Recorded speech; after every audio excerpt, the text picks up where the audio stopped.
പിതാവായ ദൈവത്തിൻ്റെയും കർത്താവായ യേശുക്രിസ്തുവിൻ്റെയും കൃപയും സമാധാനവും നാം എല്ലാവരും ഉണ്ടാക്കിയിട്ട് വളരെ സന്തോഷമുള്ള ഒരു വിഷയമാണ് ഇന്ന് സംസാരിക്കുന്നത്. ദൈവവചനത്തിൽ എഴുതിയിരിക്കുന്ന എല്ലാ കാര്യവും എല്ലായ്പ്പോഴും എല്ലാവർക്കും സന്തോഷം തരുന്നതാണ്.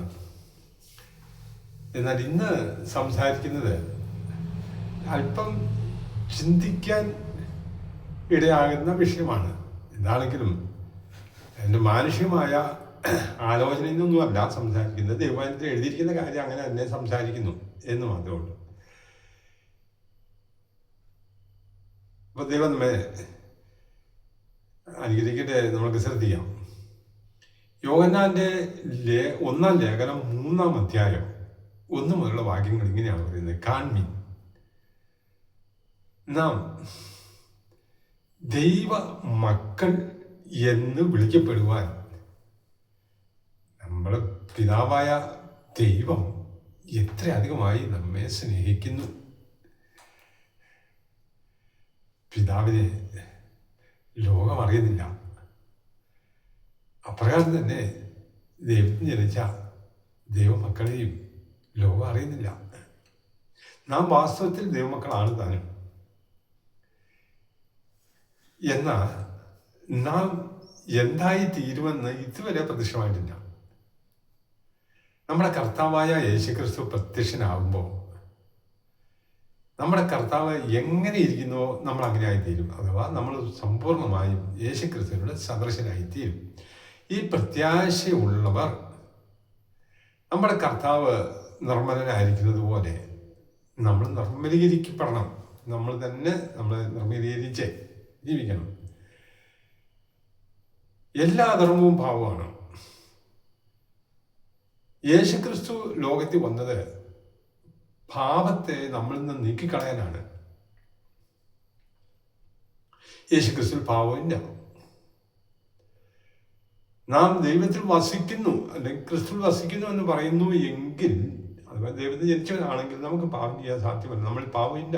പാപം ഉണ്ടെങ്കിൽ നമ്മൾ ദൈവത്തെ അറിഞ്ഞിട്ടില്ല. അയാൾ പ്രിയരെ, ആരും നമ്മെ ചതിക്കരുത്. നമ്മുടെ കർത്താവ് നീതിമാനായിരിക്കുന്നത് പോലെ തന്നെ നീതി പ്രവർത്തിക്കുന്ന ഏവനും നീതിമാന്മാരാണ്. ദൈവത്തിൽ നിന്ന് അഥവാ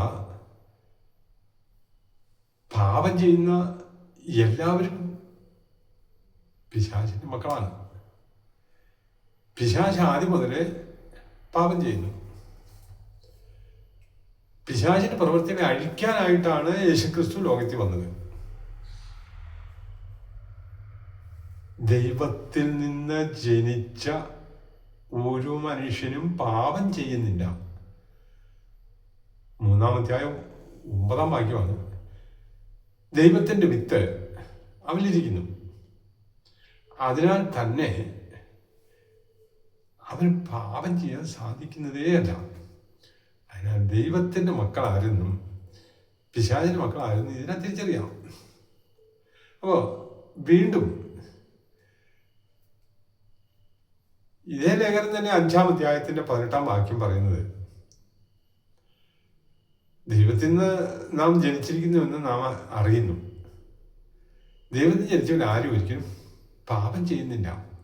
അവൻ തന്നെ സൂക്ഷിക്കുന്നു.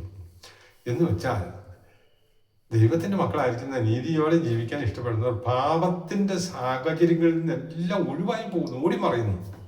പാപം എത്ര അനുകൂല സാഹചര്യങ്ങൾ, എവിടെയെല്ലാം ഏതെല്ലാം പാപം ചെയ്യാനുള്ള അവസരം കിട്ടിയാലും പാപം ചെയ്യലാണ്. കാരണം അവൻ അതിനേക്കാളേറെ ദൈവത്തെ സ്നേഹിക്കുന്നത് കൊണ്ട് പാപം ചെയ്യാൻ എന്ത് കൊടുക്കല, അവൻ ഓടി മാറും. ലോകം മുഴുവൻ ദുഷ്ടന്റെ സ്വാധീനവലത്തിൽ കിടക്കുന്നു. എങ്കിലും നമ്മുടെ കർത്താവ് പ്രത്യക്ഷനാകുകയും സത്യദൈവത്തെ തിരിച്ചറിയാൻ നമുക്ക് വരവും ലഭിക്കുകയും ചെയ്തു എന്നും തിരുവചനത്തിൽ പറയുന്നു. പ്രിയമുള്ളവരെ, നമുക്ക് ലോകം എന്തെങ്കിലും ആയിക്കോട്ടെ, അത് നമുക്ക് പ്രശ്നമല്ല. ഇരുട്ട് മാറാൻ നമ്മൾ കാത്തിരിക്കുന്നതിനേക്കാൾ നല്ല ഇരുട്ടത്ത് നമ്മളൊരു ദീപമായി തീരുക, ഒരു വെളിച്ചമായി തീരുക. അത്രയും ഭാഗത്തുനിന്ന് ഇരുട്ട് നീങ്ങിപ്പോകുമല്ലോ. അതല്ലേ ഏറ്റവും മാതൃക. നമ്മൾ ഒരു മനുഷ്യൻ നല്ല മാതൃകയായിട്ട് ജീവിച്ചാൽ ലോകത്തിലുള്ളവരെല്ലാം നന്നാക്കി വെച്ചിട്ട് നമുക്ക് നന്നാകാൻ പറ്റുകയല്ലോ. പിന്നെ ഒരു മനുഷ്യൻ നല്ലതായിട്ട് ജീവിക്കാൻ മനസ്സ് വെച്ചാൽ സാധിക്കുമെന്നേ. ദൈവം നമ്മെ സഹായിക്കും. മാനുഷികമായ ബുദ്ധിയിൽ പാവമില്ലാതെ ജീവിക്കാൻ നോക്കിയാൽ നടക്കാനാവും. റോമാലേഖനം 8-ാം അധ്യായത്തിൻ്റെ 13-ാം വാക്യം ഇങ്ങനെ പറയുന്നുണ്ട്: നമ്മൾ ശരീരത്തിൻ്റെ ഇച്ഛകളെ അനുസരിച്ച് നടക്കുന്നുവെങ്കിൽ മരിക്കും. വചനത്തിൽ എഴുതിയിരിക്കുന്ന ജഡത്തെ അനുസരിച്ച് നടന്നാൽ നിങ്ങൾ മരിക്കും നിശ്ചയം. എന്നാൽ പരിശുദ്ധാത്മാവിനാൽ ജഡത്തിന്റെ പ്രവൃത്തികളെ അഥവാ ശരീരത്തിലെ ഇച്ഛകളെ മരിപ്പിക്കുന്നുവെങ്കിൽ നമ്മൾ ജീവിക്കും. ദൈവത്തിന്റെ ആത്മാവിനാൽ നടത്തപ്പെടുന്നവരെല്ലാം ദൈവത്തിന്റെ മക്കളാണ്. നാം നടത്തപ്പെടേണ്ടത് നമ്മൾ സ്വയം ബുദ്ധിക്കല്ല നടക്കേണ്ടത്. നമ്മൾ നടക്കേണ്ടത് ദൈവത്തിന്റെ ആത്മാവിന്റെ സമ്പൂർണ്ണ നിയന്ത്രണത്തിലായിരിക്കണം. അങ്ങനെയാണെങ്കിൽ ഈ ദൈവത്തിൽ പറഞ്ഞിരിക്കുന്ന കാര്യങ്ങളെല്ലാം നമുക്ക് പ്രവൃത്തി ബന്ധി കൊണ്ടുവരാനായിട്ട് സാധിക്കും. അതിന് സംശയമൊന്നുമില്ല. ബുദ്ധി കൊണ്ട് ചിന്തിച്ചാൽ നമുക്ക് ഇതൊന്നും ആകാൻ സാധിക്കില്ല. എന്നാൽ ദൈവം നമ്മെ സഹായിച്ചാൽ, യേശുക്രിസ്തു നമ്മൾ എല്ലാ വിധത്തിലും മാതൃകയാണ്.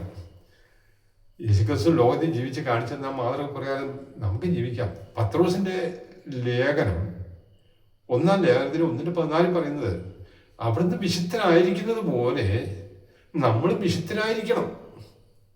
സാധിക്കും. നമുക്ക് ഏറ്റവും എളുപ്പമുള്ളൊരു ജീവിതം ദൈവവചനപ്രകാരം ജീവിച്ചാൽ, പാപം ചെയ്യാതെ ജീവിക്കുന്നത് തന്നെയാണ് ഏറ്റവും എളുപ്പം. ഈ ലോകത്തിൽ പാപം ചെയ്യുമ്പോൾ ഉണ്ടാകുന്ന സന്തോഷത്തെക്കാളും 100 ഇരട്ടി സന്തോഷം തരുന്നതാണ് പാപം ഇല്ലാതെ ജീവിക്കുന്നത്. അത് ദൈവത്തിൻ്റെ പക്ഷത്ത് ചേർന്ന് നടക്കുന്നുവെങ്കിൽ, അഥവാ നമ്മൾ യേശുക്രിസ്തുവിനെ അനുഗമിക്കുന്നു എങ്കിൽ, വാസ്തവമായി യേശുവിനെ അനുഗമിക്കുന്നവരാകുന്നു എങ്കിൽ പാപം നമ്മളെ സ്പർശിക്കുകയില്ല. ഇവിടെ യോഹന്നാന്റെ ലേഖനം 5:18 പറയുന്നത് ഇതാണ്: ദുഷ്ടൻ അവനെ തൊടുകയുമില്ല. എന്ന് വെച്ചാൽ പിശാച് അവനെ തൊടുകയില്ല. പാപസംബന്ധമായ രോഗങ്ങളോ ദുരിതങ്ങളോ ഒന്നും അവനെ ബാധിക്കില്ലെന്ന്. നമ്മുടെ ഹൃദയം എപ്പോഴും സന്തോഷത്താൽ നിറഞ്ഞിരിക്കും. കാരണം നമ്മുടെ ഉള്ളിൽ വസിക്കുന്ന ദൈവമാണല്ലോ. അതുകൊണ്ട് നാം വാക്കുകൊണ്ട് മാത്രം പറഞ്ഞാൽ പോരാ. ഞാൻ ദൈവത്തിൻ്റെ മകനാണ്, എൻ്റെ മകളാണെന്ന് പറഞ്ഞത് കൊണ്ട് മാത്രമില്ല. വാസ്തവത്തിൽ ദൈവവചനമനുസരിച്ച് ജീവിക്കാൻ നമുക്ക് കഴിയും. തീർച്ചയായിട്ടും കഴിയുന്നുണ്ടോ എന്ന് ആത്മശോധന ചെയ്ത് നോക്കുക.